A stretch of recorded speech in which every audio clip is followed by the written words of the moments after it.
आज हम पढ़ते हैं अंतर्राष्ट्रीय मूल्य का आशय, मीनिंग ऑफ इंटरनेशनल प्राइसिंग। ये दो शब्दों से मिलकर बना है, एक तो इंटरनेशनल प्लस प्राइस। अब मूल्य एक प्रकार से किसी वस्तु या सेवा के बदले में दिया जाने वाला धन, मनी होती है।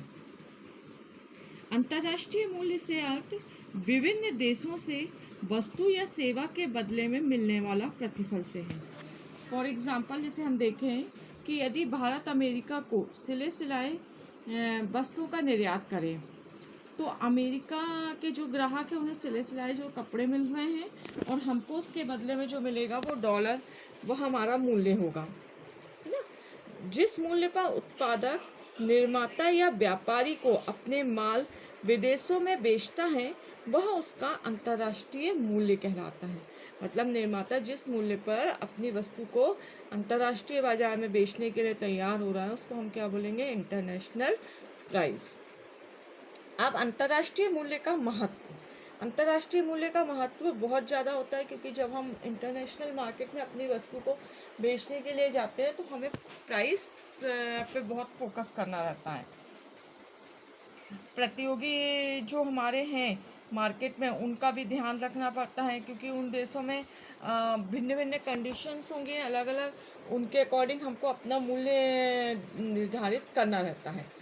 अब हम अगर यहाँ देखें इंटरनेशनल प्राइसिंग पॉलिसी, तो हमारे पास 3 प्राइसिंग पॉलिसीज़ के बारे में बताया गया है।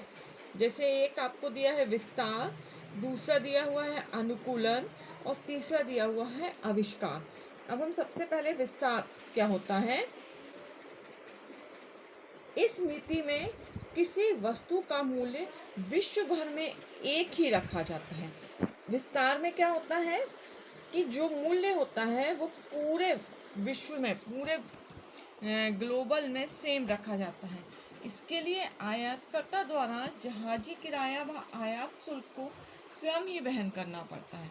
दूसरी चीज़ इसमें क्या है कि जो आयात करता है उसको आयात शुल्क और जहाजी किराया जो है वो स्वयं वहन करना पड़ेगा, मतलब वो खुद देगा।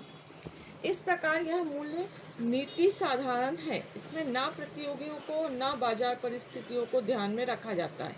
इसलिए यह नीति प्रतियोगिता एवं विदेशी बाजार परिस्थितियों में परिवर्तन होने पर सफल नहीं होती है। यदि मार्केट में कुछ चेंजेस हो जाते हैं तो ये जो नीति होती है ये सफल नहीं हो पाएगी, मतलब विस्तार वाली। अब दूसरा जो है हमारा अनुकूलन। इस नीति में अपनाने में निर्यातक को यह सुविधा रहती है कि वह परिस्थितियों के अनुरूप, नाम ही है इसका अनुकूलन, मतलब जैसी परिस्थितियों उसके अनुरूप आप अपना मूल्य डिसाइड करते हो, तो वह परिस्थितियों के अनुरूप अपना मूल्य डिसाइड करता है। इस प्रकार इस नीति को अपनाने में मूल्य भिन्न भिन्न देशों में भिन्न भिन्न हो सकता है, मतलब हर एक देश की कंडीशन के अकॉर्डिंग वह मूल्य डिसाइड कर रहा है। इसमें मूल्य स्थिर नहीं होते हैं और वे एक देश से दूसरे देश के बीच में अपने आप बदलते रहते हैं। जैसी परिस्थितियां हो वैसा मूल्य रखना, नाम ही है इसका अनुकूलन, मतलब आप अपने परिस्थितियों के अनुरूप मूल्य डिसाइड कर लें। तीसरा आविष्कार।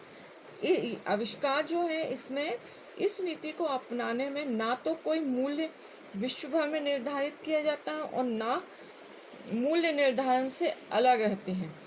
यह एक बीच का रास्ता है। इस नीति के अपनाने में यह माना जाता है कि स्थानीय बाजार की परिस्थितियों को अवश्य ध्यान रखना चाहिए। इससे स्थानीय लागत, आय स्तर, प्रतियोगी व स्थानीय विपणन रणनीति को ध्यान में रखते हुए मूल्य निर्धारित किया जाता है। अल्पकाल के लिए बाजार प्रवेश को अपनाया जाता है, जिससे वस्तु लागत से भी कम पर बेची जा सके।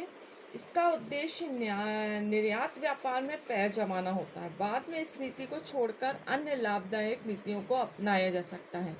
मतलब ये क्या बोल रहे हैं कि दोनों ही जो है विस्तार और अनुकूलन, वो दोनों अपनी परिस्थितियों के अनुरूप हम आविष्कार वाली नीति में अपनाते हैं। जैसा हमको कंडीशन लगे तो उस पर अभी अपन विचार करेंगे और उसके अकॉर्डिंग अपने मूल्य को डिसाइड करेंगे।